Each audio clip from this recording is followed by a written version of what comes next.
YouTube. What's good YouTube is a baby that's going to do on my YouTube channel. You understand? I mean, you guys gonna move your intro young, but I tried changing this intro back then the Nyathi Family YouTube, but yeah, the tires are guys. But yeah, what's good YouTube is a baby that's going to do on my YouTube channel. You understand? But yo, this video is not gonna be for YouTube. It's gonna be for Facebook too. So if you're watching this video on YouTube, please go like, follow, and comment. By Facebook page runs Praise Makara. And if you're watching this on Facebook, please go check out my YouTube channel. It owns Praise Makara as well. And also go check out my Instagram, Praise_Doodle, Praise Makara. My TikTok, Praise Makara again. Everywhere Praise Makara. So if it's obvious, please like, comment, share, subscribe my YouTube channel for more and more content. Understand? So I guess I'm one of the best bloggers in Zimbabwe when it comes to Nyathi Family, you understand? But my problem is when I'm blogging and remember when I become pin, you understand? And I don't take sides. You understand? So today I'm gonna talk about Tytie, you understand? I think that episode of blogging, I think 2 months ago. If you want to see, go check pa page rangu, I mean pa YouTube rangu, you see Nyathi and blogger. But yeah, seems like blogging so but not tempter. Inadanda do kuita blogging na data content yangu basi. Kana pachitika Nyathi kada so easy. To follow zoga. So guys, today not all about Tytie ni Nyathi. You understand? Chekutanga ndongoti zvaizvezvi zvamai manje chezvezvo zvachizvino zveshoro ipapo Nyathi akaloka mastreets. And to be honest, like, it's unbelievable kuti Nyathi like zvikitika kuna as you can see family kana kuti like guys nozoti zvinhu zvizvo zvasinomubvira ndakatasira like muupenyu hwangu kuti Nyathi achaloka mastreets muZimbabwe zvekutozikanwa kutonzi Nyathi cheche akuto amana like is this a dream or subscribe or comment or like undizoti zviri kuitika zvinhu izvi muZimbabwe like. So you guys ndonye kutanga chero zvazvo. And I think maonero angu kuona kwandozviteni kupisa kwaNyathi kwapedza mumwe. Okay, ndikaramba ndichiti mumwe, I think ndotenge ndiri kutya oro ndiri kuzesa zvandiri kutaura oro ndoita sei. Okay, nyaseza kamera pana munyazodona. Kana chiti kupisa kwaNyathi kwapedza mumwe ndikuda kwapedza Tytie.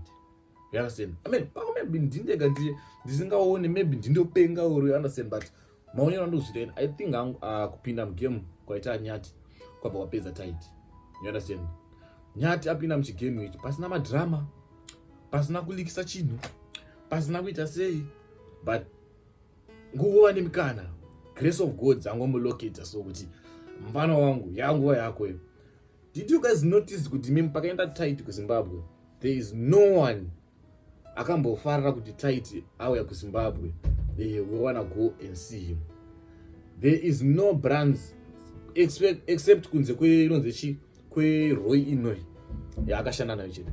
There is no brands dzakamboda kumhanya kunoti Tytie this and that. There is no companies dzakaenda dzichidona kuti Tytie this and that. There is no artists vakaenda vachinoti Tytie this and that. There is no one wemaskits, macelebs, macontent creators akamboda kumhanya uri kumupuka kuti Tytie this and that. Why is it? Maybe ini ndakava ngamuTytie, but guys, I want you to see this thing. I want you to see this story. Why is it Tytie like it looks like asna support, no longer have like support Zimbabweans. Why is it Zimbabweans they do this? They like Nyathi. I think sometimes to be humble comes from you understand? Same as nyaya votes nyaya Holten. You understand? Humbleness, you know, to give anyone. Tytie is not humble too. Look at Bagana Zimbabwe. Munagangomudeza yet DJ Ola. We all know or we all understand DJ Ola ngachita content. Chete. Kweli zvikuti ranzi vakatomudeza nerudo after makaona misi drama razoitika. Vazinga kutoro kuti aiwa mfano ndiyokupengwa akuna content akadaro ari kuita. Which means chavaingoda chete content like for his podcast. You understand? But look at Nyathi.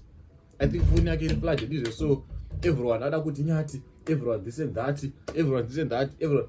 So if I may ask you, kufunga kwenyu mimi, I remember ini pakapostwa Tytie, I remember ini pakaposta Tytie but as akaposta achiti ndiyo mari yandaita kuYouTube, which was about 3,700 US if not mistaken. he was sitting on 600. But I want you to see this, guys. Maybe there's no one abonyasoita tsvakurudzo or write a research about this issue or about this story or about zvikuitika izvo. Amana ndauti muite tsvakurudzo about zvandikutaura izvo. Madhezi akaposta Tytie achiti aita 3,700 something on on Facebook, right? Imim makazvione kuti Tytie was sitting on 300,000 followers. And pa 300,000 followers akagara aigadzira kuma 3,000 something. Now Nyathi is on 600,000 something followers, which means that Nyathi is making the same or more than Tytie aigadzira. You understand? In maonero angu, I don't think kuti Nyathi achiri kutambura zvaita. Maonero angu in like according to my calculations and my explanations angu, I think kuti Nyathi achiri kutambura. But I think Nyathi is just humble. And has like to open up show now Mariaku. If you look at dressing, yachinja. If you look at phone, yachinja. If you look at this and that, yachinja. Chakufara robo kwa Nyathi chete kwafara kuchita pfungwa dzine muono. Uchibva pamba parugara, uchinogara umba kwakanaka, uchinotenga kamota ako afforda zvinezvi. You understand? Zvinhu zvaako afforda. Maonero angu nemafungiro angu anachingotaura zvangu andiri kupawo kuti about Nyathi ndisandapinda kunyaya kwa Tytie. About Nyathi, I think Nyathi is now affording to move, live at a nice place, buy a nice car, start his family zvakanaka, start small businesses, what, you understand? And yeah, that's all. Management, akazona management. Munotanga uda management. Because people they were taking advantage, or people were taking advantage with Nyathi, this and that, like uneka business kauye madomaitos, wakutoposta kutoti ndiri kumbiro ndapa Nyathi 3 buckets dzematomatoes angu. Nyathi yotore madomatoes angu ndafara humbless yako. People they are pretending to be nice. Yeah, they want to use Nyathi for pushing their page, for content. You understand? Not all the people varoda kushanda na Nyathi varoda kushanda nemoyo wese. Other people they want to use him for content. That's why you saw with akapezera aposta pa page like, please run, don't tell people before Saturday. Indangotengesa tumbudzana twangu ndakutoposta Nyathi ombudzi mablog akutoblog kuti uipreza apa Nyathi mbudzi out those are zvakuta vanhu. At the end of the day, he's not benefiting anything financially. You understand? So pakuti Nyathi akaita manager ipapo po pakadaro. And then about ndinga yakushanda na Nyathi Veko Lupo. And then Veko ngatingoti nkoma Veko, but it's Veko Luko, yeah, something like that. I saw mu comment section or pa Facebook there was a fight since Veko atora na Nyathi kuna more boys. Guys, let me tell you this. Inini I'm a content creator, right? Ndikanzi ndatanga kupisa nigora zvelevo ranachi. Ndikanzi nda approach kwa low bills. I will work with low bills, right? Then kokanzi nda approach kwa Nyaradzo. I will work with Nyaradzo as well. Because inini andingasiye mamwe brand deals nekuda kwokuti ndikushanda na green. It's not like they say they are doing business as two now. Sign na kaonita vanhu ma-contracts. Uya akaishtorwa nemwe ningiriki anoenda. Uya akaishtorwa nemwe ningiriki anoenda. And they can work with those companies at the same time as well. You understand? Because it's not like uyu luko kuya kwakaita achita business rake remapepa reshishishi abva atora zvitunha zvana boys. No, it's not like that. Hakuna munhu akatorwa munhu. But people they should appreciate more boys kuti paakatoita ipapo akatoita pake akatopapedza zvakatopera zvakadaro. People they think with more boys than Luko, they hate each other. They don't hate each other and they do not have any reason to. You understand? One of them ngana nishi.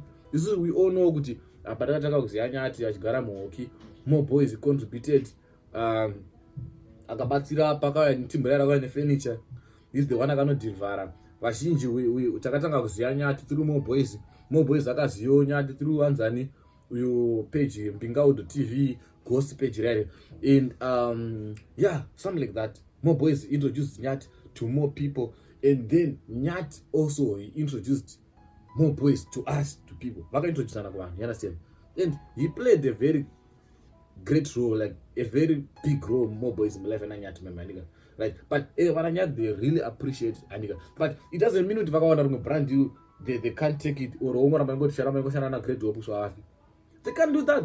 Yo, my life kuna mwana nongozi ngokusumudza kubvisa from this step achikuisa panengo chinzvimbo ichi kuti ushande nomwana. So More Boys akaita zvaanogona. So imi mukufunga kwenyu More Boys nekambani yake angatadze kuafodeka $120 kekuti Nyathi anoshama passport kuZimbabwe ndingova kukanda pabhazi. Angatadze kuzvafoda. Oro kungoti panoenda mota dzesituna kuZimbabwe ngoti vakande moto vongonochamba boda wait akatadze kuzvafodera. But his aim to their life was not that. He wanted to do his part. His part akaita his part akapedza. You understand? Akasiro other part kune vamwe kuti vachiita uyezve kuti vananyati vachito since now they can afford. You understand? Now vananyati they can afford to go to Zimbabwe and take passports. You understand? So yeah, that's why I think that's More Boys. That's what happened between Nyati na More Boys. More Boys akaita part yake akasiro vananyati. Chite vafauna ndakuvhurenzera. Zimuombinga ana vheko lupa. Vauya voita se vheko luko vauya kwachorochi vananyati. Ona Nyati ini ndoita zvebusiness nemapepa. Iwo chiyo tito exchange value for value. Chindisoko vanhu indokuitwa mapepa. You understand?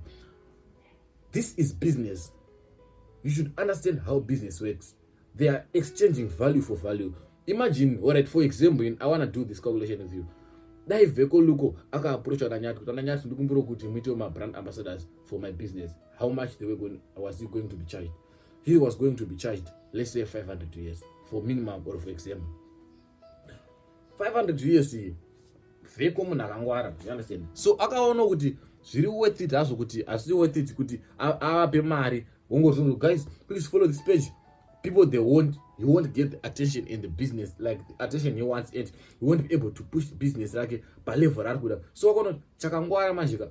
Let me use another strategy. Business is all about strategizing. You understand? Onera kuti ndingadai so to dai so ningadai so aiwa azvogandidai so kuzvinishandire. You understand? So wakaona mari anofara kuapproach nayo kuti vandiite mabrand ambassadors. Let me not do that. Let me do as if I'm doing a favor to them. Like I'm not saying the vehicle is bad. No. It's a strategy akashandisa kugadzisa business rake. Understand? So let me use this nzira. And Nyati, since chicha vari kuleka, they don't have passport, they don't have papers. Okay. Since papers are very important to Nyati, since reasons I started a plan on my life now, let me come with this plan. So he came up with this plan and he said, okay, you mean that action and Zimbabwe. Doctor say my passport. So if you calculate mari anga chavaita ma brand ambassadors, ne mari yango notosa my passport, it's still like just the same. But the way he did it was very that was a very clean and nice move. Because look now, he gained audiences, now I'm followers, now he gained clients, now he gained fame. Not he was doing this for fame, but he knew what he was doing. He planned very well. Akanyanso said, okay, so ini ndakarowana kadeswap ndokuda ndakadeswap. All the things are done now. That's how business works. Business ndre Nyati, business ndre kuonera, you understand? Business ndre ngwara pa business, you understand? Not keep on paying my bloggers kuti blogger yo ndotengesa madovi, blogger onera. You understand? Onera approach out akatongana nayo, sangana niko. Unotengesa yo kana kuti unotengesa kana unoita yo zvekuvaka dzimba. Approach out kuti Tytie. Vanati they're making money, right? But my videos wakaposta vachiisira vabereki vavo masola pazvimatango enda kumusho wakaona kuti hapana dzimba construction company. Okay, same as nana Bauman yanza ndiyugadzira naNyati masana chirivhingisa zvavo vakaona kuti okay vanapana vaka they are coming from poor background, hakuna dzimba kumusho, havana imba muSouth Africa, they are renting munkuku, let's give them there, let's build a house for them. Muono vision yo business ndire muono. You understand? Ukaona business construction approach na Tytie, he's making a lot of money but he's lacking brain. Mwara kupe zvese mwarangu nakukupa vision andika mwarangu nakukupa tingati chi angona kukupa blessing over kunyima vision ne blessing zvitu zvakasiyana. Waize unoona kuona une vision but usina blessing, unoona kuone blessing but usina vision, unogona kunge in other shona ways ndikuti unogona wakakomborwa but usina pfungwa usina muono, koita munhu asina kukomborwa but ane muono. You understand? That's why I say kuti most company owners, they don't have they are not educational, they are not educated. Most of them check companies, they are not educated, but they employ educated people, which means they were blessed but they do not have vision. You understand? So approach on Tytie shaona ndo vakadzimba. Waize ndirakuno kuvakira imba yavabereki vako. Instead of paying Tytie 1,500 US waunospenda kamari kadiki, you're gonna get audience, you're gonna get this and that because people they want to hear from you kuti maapa in stage. you shoro zvakadai so uchiupdate vanhu eso zvakadai so you are famous. You understand? So I think that's what happened like kunana nigirino. Then about kunana Tytie manje I don't even know how nguti Tytie ari kufeel as like right now. Like right now I don't even know like wow. His numbers I don't know. Even on YouTube I'm even making more views than Tytie. Like I just have 3,000 something followers. In subscribers to YouTube. And Tytie is over 40 something, but I'm making some better views than him. After my 200 views, I got accounts at 1,000 views. Why? Zadona. I would remember what you like Nyathi is now a big threat kunana Tytie.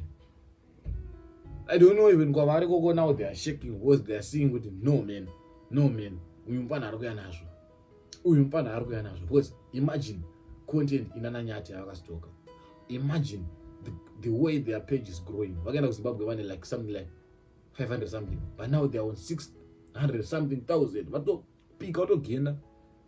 We mean the power of Zimbabwe we don't go to 700,000 something. And the power of Fly, my God. Power of like they are going to get about 50,000 followers. You understand? Which means I'm just giving Nyathi a space of like 2 months or so. October, November, December, January, February. February next year they're hitting 1 million. Nangwaro wangu dai. Mbate mashoko wangu video no. They're hitting 1 million next year by month in January or February. The best they are ufamba na September na. And Tytie manje now. Akadamba maSimbabweans. Mazimbabwe asina basa nemi this is that blah blah blah blah. So Mazimbabwe nesango mkangano. Zimbabwe rese kwa Nyathi. Akaposta mulezari kuti haisi kwa Nyathi isu. Akaposta this and that kwa Nyathi isu. Akaleso ndio zvazvinoita. You understand? Akatsoropoza na Nyathi akati arege vakopera content yangu. Handi vanorwadzwa nesu ira. Vada kutenga BM ka kwa handi zvinhu. Like for real what the fuck? So those zviri kuitika right now. Tytie my numbers akakadona and I know they are shaking right now. Varikuzoti Nyathi is a big threat and kuDubai kwavakaenda I don't know content yavo trend yeta kunogara kuDubai zvakadhakwa zvakanodirwa jecha vakadzoka kuno kuZimbabwe kuti hanzi ita dzingwa ita emergency flight this and that kuda seko like so muchaone papa Tytie kunyarara kwaita kunyaradzwa kuti ona Tytie nanza na Nyathi he's gonna like cause a drama. Achabulisa drama. Ndukupe days nakachita tinga kikimota. Miremoni.